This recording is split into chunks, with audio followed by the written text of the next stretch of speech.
મહેસાણામાં ઝી 24 કલાકની ટીમ પર હુમલો કરવામાં આવ્યો છે। મહેસાણામાં લોકોના જીવ સાથે ખેલ કરતા લોકો બેફામ બની ગયા છે। વિજાપુરની વાત કરીએ, વિજાપુરમાં નકલી પનીર બનાવતી ફેક્ટરીની દાદાગીરી સામે આવી છે।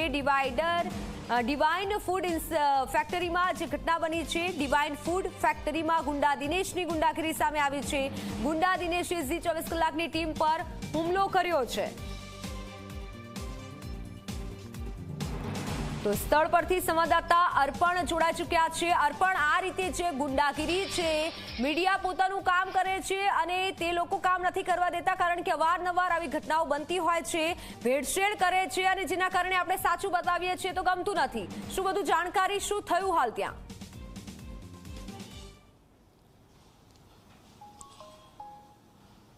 જે વાત કરીએ તો જે પ્રમાણે ગઈકાલે રાજ્યના ફૂડ એન્ડ ડ્રગ્સ ડિપાર્ટમેન્ટે વિજાપુર શહેર નજીક આવેલું જે ગ્રામીણ વિસ્તાર છે ત્યાં ડિવાઇન ફૂડ કરીને જે ફેક્ટરી આવેલી છે, એટલે આવકાર વેરહાઉસ છે, તેનામાં આ ડિવાઇન ફૂડ ફેક્ટરી છે, જેનામાં ગઈકાલે જે ડુપ્લિકેટ પનીર જેને કહી શકાય તેનો ખાસો એવો જથ્થો હતો અને જે પામોલીલ તેલ 1,29,000ની કિંમતનું ભેળસેળવાળું 649 કિલો પનીર હતું અને 32,000ની કિંમતના 238 પામોલીલ તેલના ડબ્બા હતા, જે સીલ કર્યા હતા। એટલે આ કાયદેસરની કાર્યવાહી રાજ્યના ફૂડ એન્ડ ડ્રગ્સ વિભાગે કરી હતી। આ જ કાર્યવાહીનું કવરેજ કરવા માટે આપણા સ્થાનિક જે પ્રતિનિધિ છે તેજસ દવે, તે આજે સવારે અહીંયા પહોંચ્યા હતા। તે પોતાની કામગીરી કરી રહ્યા હતા, આપણા માટે અહેવાલ તૈયાર કરી રહ્યા હતા। તે દરમિયાન જ આ અહેવાલની કામગીરીથી ઉશ્કેરાઈ જઈને જે દિનેશ પટેલ કે આ ડિવાઇન ફૂડના મૂળ સંચાલક છે, ફેક્ટરી માલિક છે, તેમને આપણા સહયોગી ઉપર હુમલો કર્યો। તેમનો જે કેમેરો છે તે તોડી પાડવાનો પ્રયત્ન કર્યો અને માઇક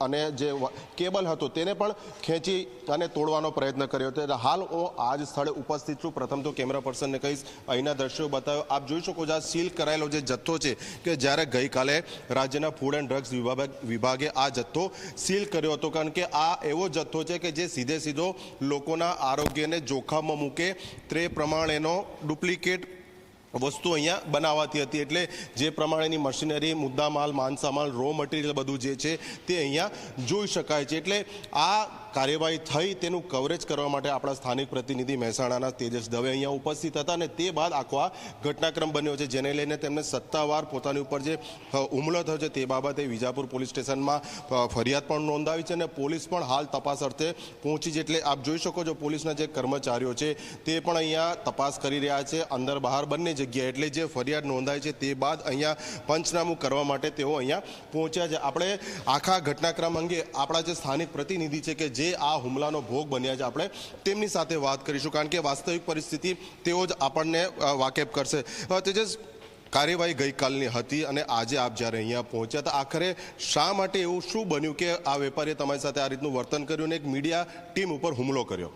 અર્પણ, જ્યારે ગઈકાલે ફૂડ એન્ડ ડ્રગ વિભાગ દ્વારા રેડ કરવામાં આવી હતી, રેડ દરમિયાન 649 કિલો જેટલો ભેળસેળયુક્ત પનીરનો જથ્થો જપ્ત કર્યો હતો। તેની કામગીરીને લઈને આજે જ્યારે અમે સવારે અહીંયા પહોંચ્યા હતા, સવારે પહોંચતાની સાથે જ કહી શકાય કે આપણી જે બતાવવાની કામગીરી, આપણે અહેવાલ તૈયાર કરી રહ્યા હતા, તે સમયે ચાલુ અહેવાલ દરમિયાન, ચાલુ કામગીરી દરમિયાન જ્યારે તેના માલિકને, ફેક્ટરી માલિક જે દિનેશ પટેલ છે, તેની સાથે વાત કરતા તેને પૂછ્યું હતું કે શા કારણથી આ કેટલા સમયથી ચલાવો છો, તે પૂછવાનો પ્રયત્ન કર્યો હતો। ત્યારે ઉશ્કેરાઈ જઈને સમગ્ર મામલાનો જે રિપોર્ટ તૈયાર કરી રહ્યા હતા તેનાથી ઉશ્કેરાઈ જઈને તેને કેમેરા ઉપર ઝૂંટ મારવાનો પ્રયત્ન કર્યો હતો, કેમેરાને તોડવાનો પ્રયત્ન કર્યો હતો। સાથે સાથે મારા માઇકનો જે વાયર હોય છે, માઇક આઈડીનો, તો કેબલ ખેંચીને તેને તોડીને ત્યારબાદ એને કેમેરામેન ઉપર પણ હુમલો કર્યો હતો, કેમેરામેનને વાયર વડે માર્યો હતો। ત્યારબાદ તેને અહીંયાથી કહી શકાય કે હું આપને બતાવવાનો પ્રયત્ન કરીશ કે કેમેરામેનને આ જે બાટ પડ્યા છે અહીંયા લોખંડના, એ બાટ ઉપર જે છે તેને ધક્કો મારીને તેને પછાડ્યો પણ હતો। ત્યારબાદ ખાટલાના ઉપર તેને પછાડીને તેને મારવામાં આવી રહ્યો હતો। માર્યા બાદ ત્યાંથી ત્યાં રોકાયા નહોતા, પરંતુ કેમેરામેનને બચકા પણ ભર્યા છે। એટલે કહી શકાય કે ફિઝિકલી પણ તેને આ પ્રકારે ઈજાઓ પહોંચાડી છે। હાલમાં કેમેરામેનને સારવાર અર્થે વિજાપુરની સિવિલ હોસ્પિટલમાં આપણે એડમિટ કરવામાં આવ્યો છે। ત્યારે હાલમાં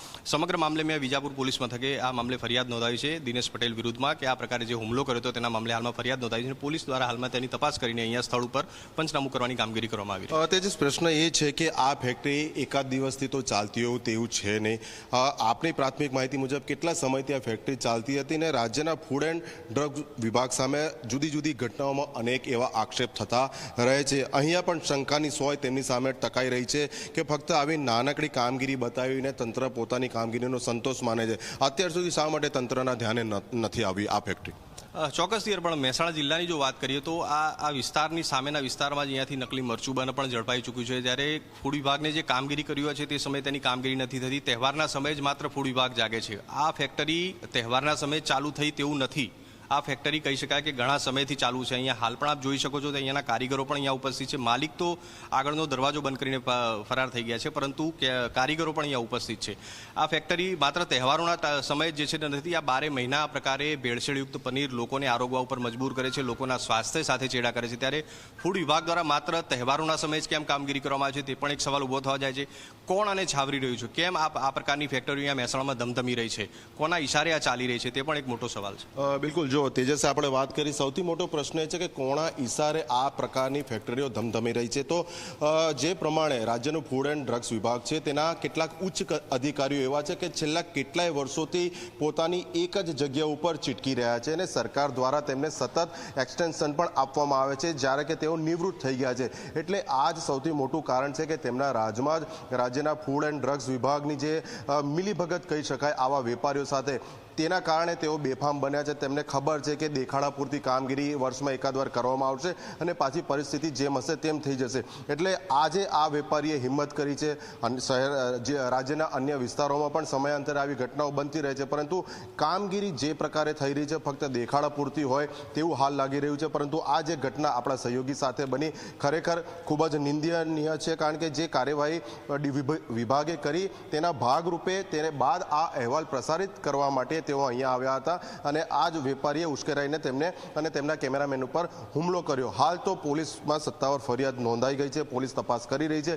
હવે જોવાનું એ રહે છે કે પોલીસના હાથે આ ફરાર થઈ ગયો વેપારી ક્યારે હાથ લાગે છે, કારણ કે ગૃહ રાજ્યમંત્રી અને રાજ્યના આરોગ્ય મંત્રી બંને આ મામલા ઉપર નજર રાખી રહ્યા છે અને તેમનું પણ માર્ગદર્શન સંબંધિત અધિકારીઓને મળી રહ્યું છે. એટલે બંને વિભાગ આ ફરાર થઈ ગયેલા આરોપીને વહેલામાં વહેલી તકે ઝડપવા માટેના પ્રયત્ન કરી રહ્યા છે. જી બિલકુલ અર્પણ, આભાર માહિતી બદલ. તો બેફામ થયા છે, જે હવે કાર્યવાહી થાય છે કે નહીં તે જોવાનું રહેશે. પણ ભેળસેળ માફિયાની ગુંડાગીરી આપ જોઈ શકો છો. ભેળસેળ માફિયાઓ છે આ કે જે ખુલ્લેઆમ ગુંડાગીરી કરે છે. મહેસાણામાં આ નકલી જે માફિયાઓ છે તેને લઈને હાલ મોટા સવાલ થઈ રહ્યા છે. પરંતુ હવે એ જોઈએ કે આખો ઘટનાક્રમ કેવો રહ્યો હતો, શું થયું હતું.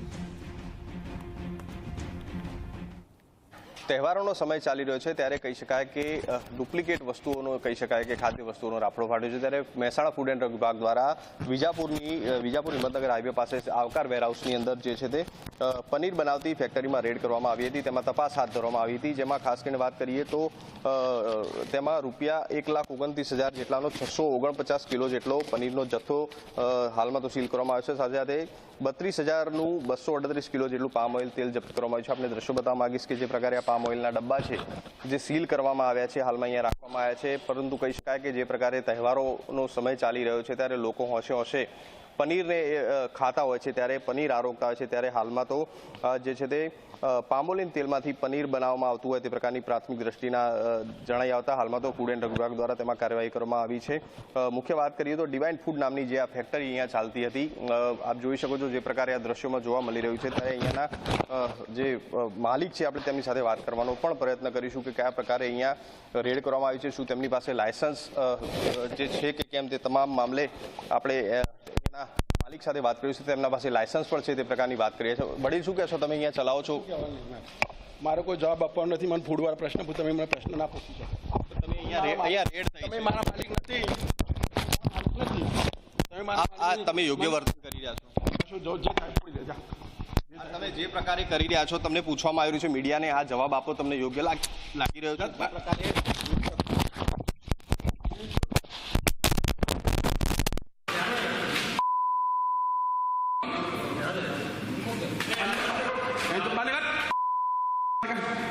Hey!